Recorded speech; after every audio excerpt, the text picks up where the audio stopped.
Every night at 3 a.m., your brain starts this pattern. Not when you go to bed, not when you close your eyes, but hours later, when you should be in deep sleep. Something shifts inside your head, something quiet, then suddenly loud. And you feel it before you understand it. Your eyes open, your body is still tired, but your heart feels slightly alert. Your thoughts begin moving faster. You try to relax, but your mind won't shut off. You tell yourself it's nothing, yet it keeps happening again and again. This isn't random insomnia, and it's not just stress from the day.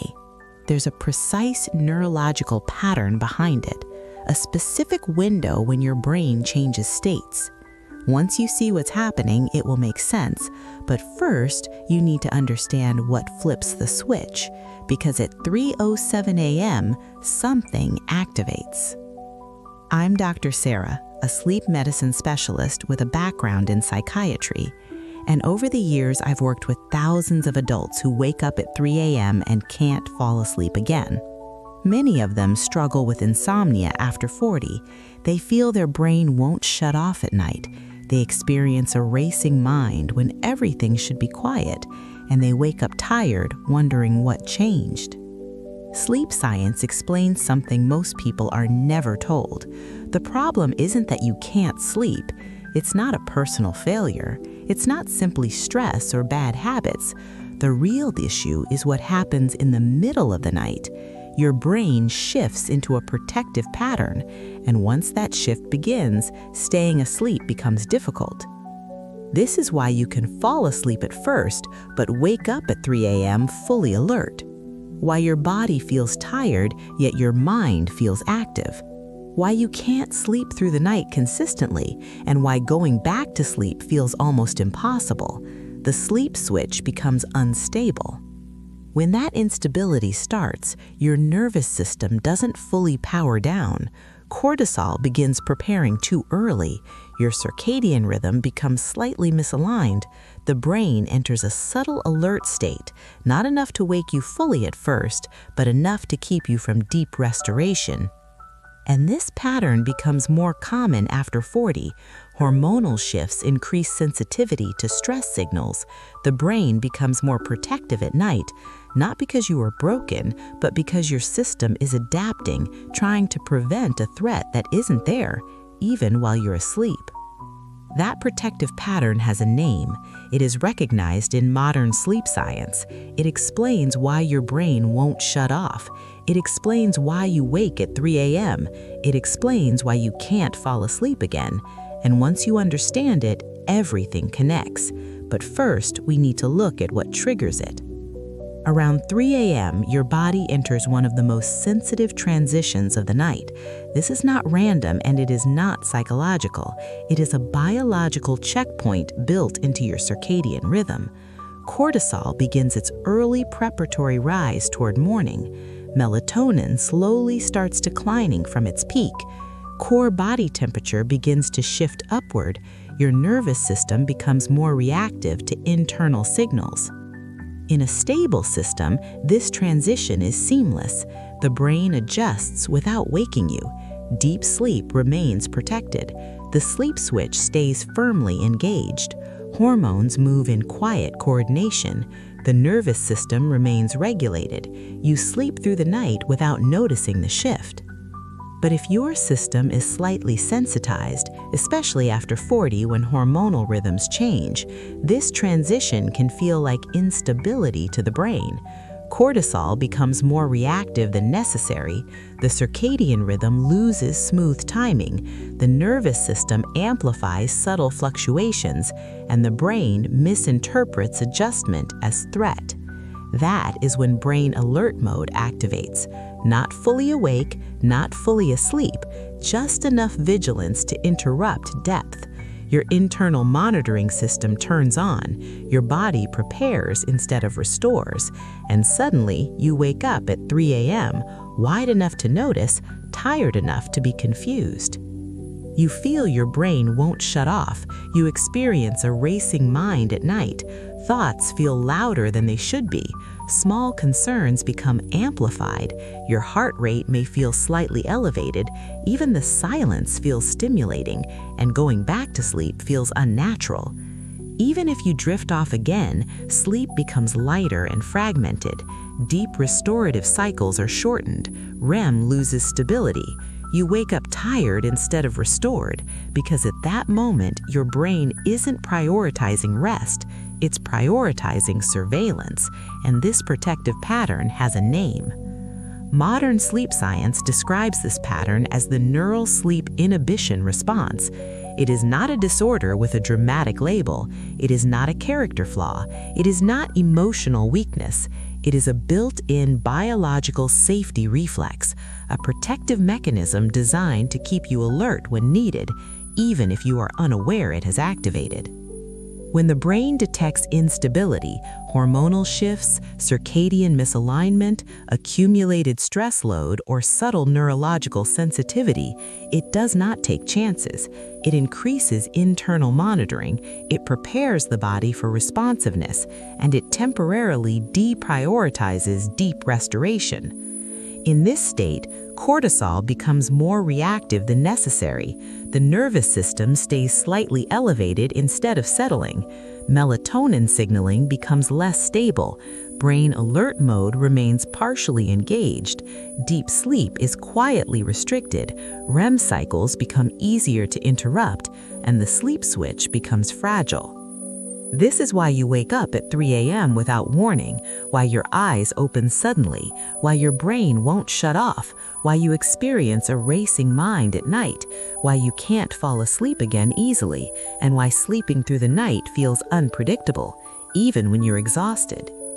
The symptoms may look different from person to person. Some struggle to fall asleep from the start. Others wake up at the same time every night. Some drift in and out of light sleep. Others wake up tired no matter how long they stayed in bed. But underneath those differences, the same mechanism is operating. And once the neural sleep inhibition response repeats night after night, the brain begins to anticipate the 3 a.m. window. It becomes conditioned to activate early. Cortisol timing shifts forward, the circadian rhythm becomes less stable, and the pattern strengthens itself. What began as a temporary protective reflex slowly becomes a learned nighttime response, not because your body is broken, but because your brain adapted.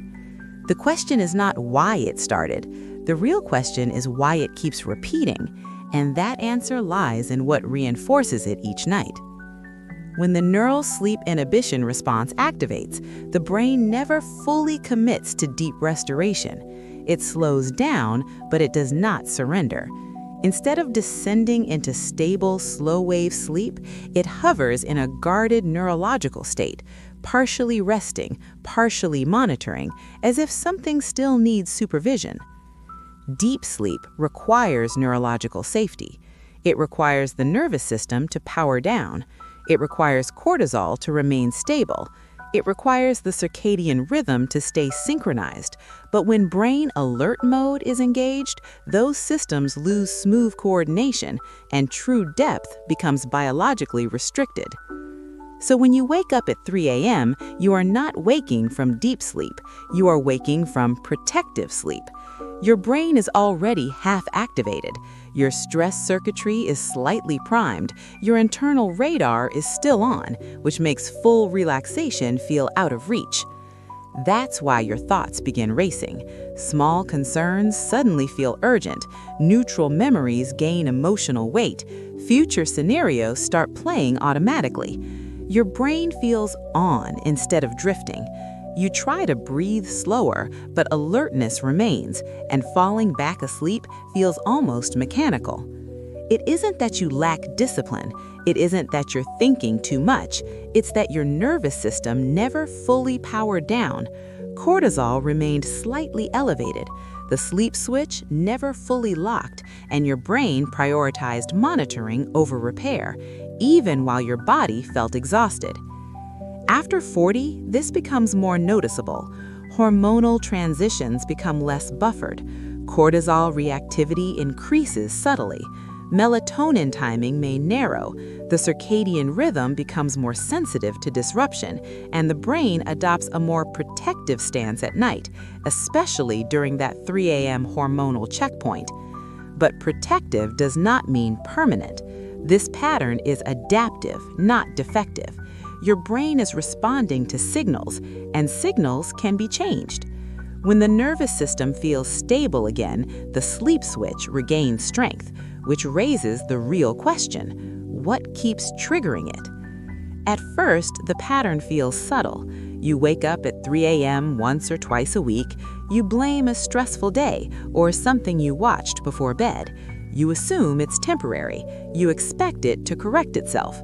But slowly, it begins repeating. Weeks pass and sleep becomes fragmented. Deep sleep feels shorter. REM cycles grow lighter and easier to interrupt. You start waking up tired more often. Your mornings feel heavier than they used to. Mental clarity takes longer to return, and your tolerance to daily stress decreases. The body begins compensating. Cortisol becomes slightly more reactive. The nervous system stays on standby longer. The circadian rhythm loses precision, and the brain anticipates the 3 a.m. checkpoint. What was once occasional becomes expected. What was expected becomes automatic. You try to fix it behaviorally. You go to bed earlier, you reduce caffeine, you meditate before sleep, you follow perfect sleep hygiene, yet you still struggle with insomnia, and you still can't sleep through the night consistently.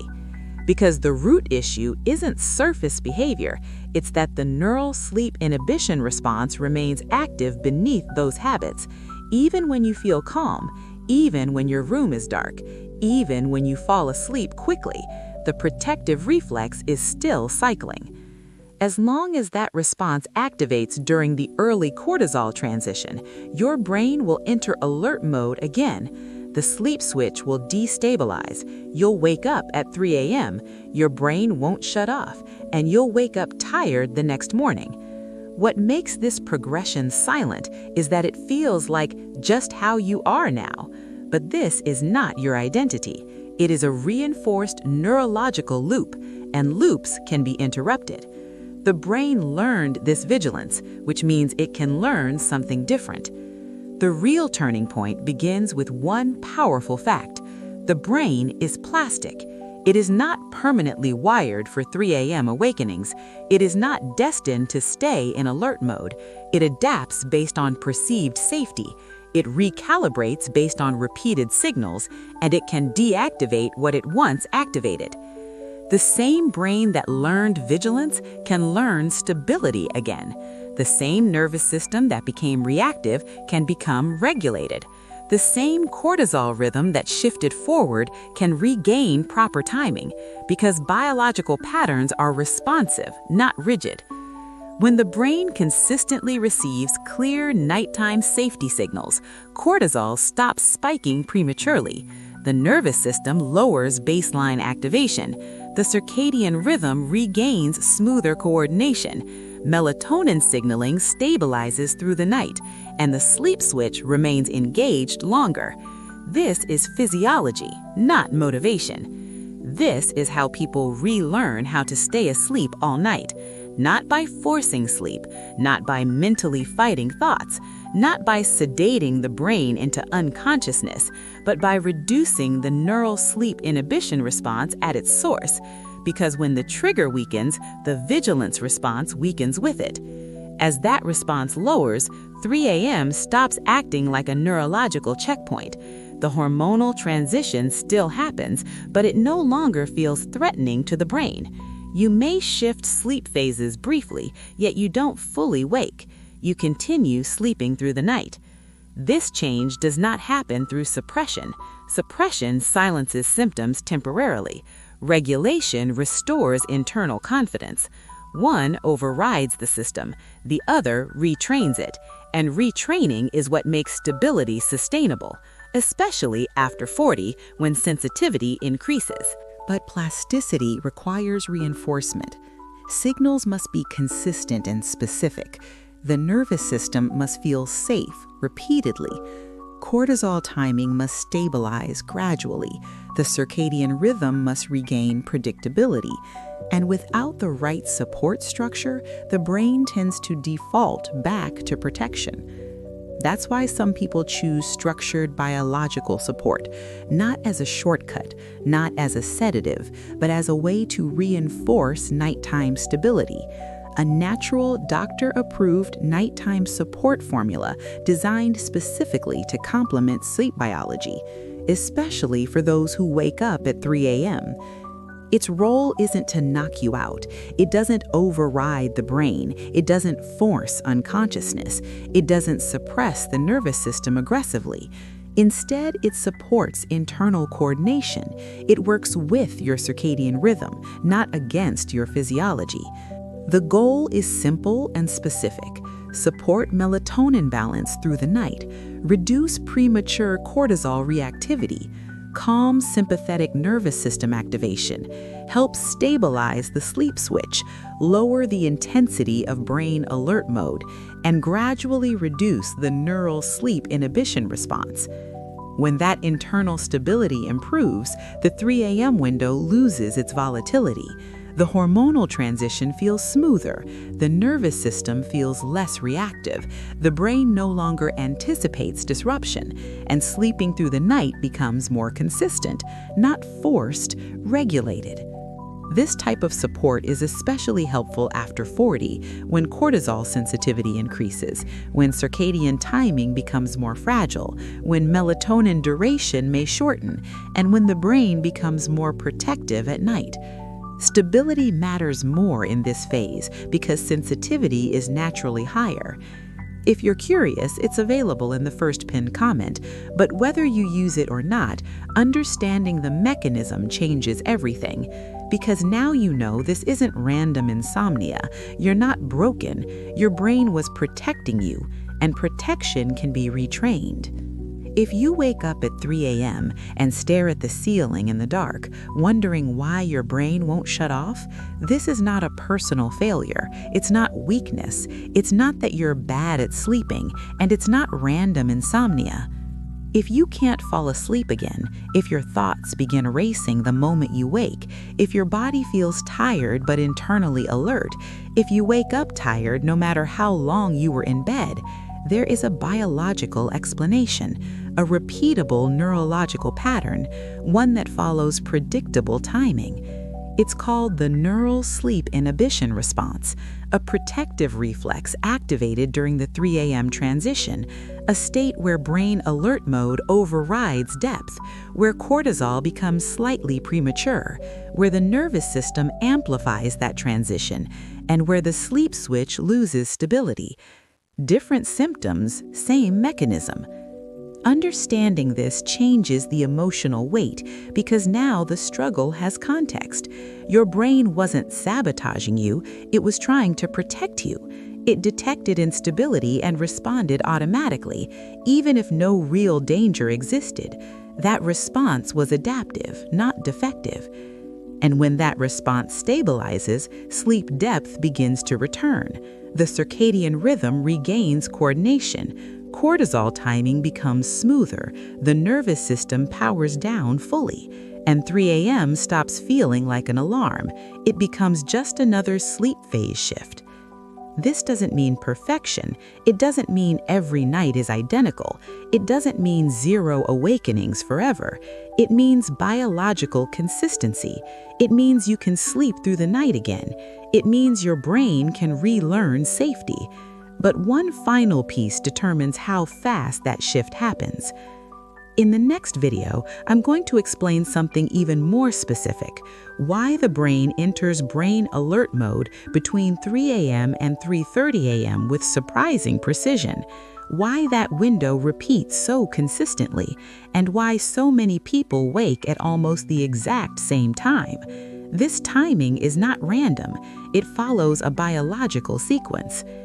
we'll break down how cortisol timing interacts directly with your circadian rhythm, how a subtle hormonal rise can destabilize the sleep switch, how the nervous system amplifies that transition, and why the neural sleep inhibition response tends to activate during that exact phase. Once you understand that timing, you'll see why waking at 3 a.m. is not accidental. You'll recognize the internal checkpoint, you'll understand what your brain is reacting to, and you'll stop seeing it as mysterious insomnia because the pattern follows physiology, not randomness. More importantly, you'll learn how to interrupt the cycle before the 3 a.m. spike fully activates, how to stabilize cortisol earlier in the night, how to protect the circadian transition window, and how to strengthen the sleep switch so brain alert mode never fully turns on. Because prevention is different from reaction.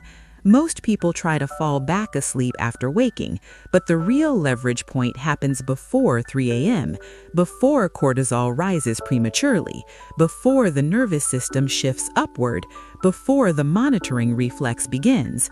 That's where control actually exists. Every night at 3 a.m., your brain starts this pattern. Now you know its name. Now you understand the mechanism. And in the next video, you'll see exactly why that window exists and how to stay asleep through it.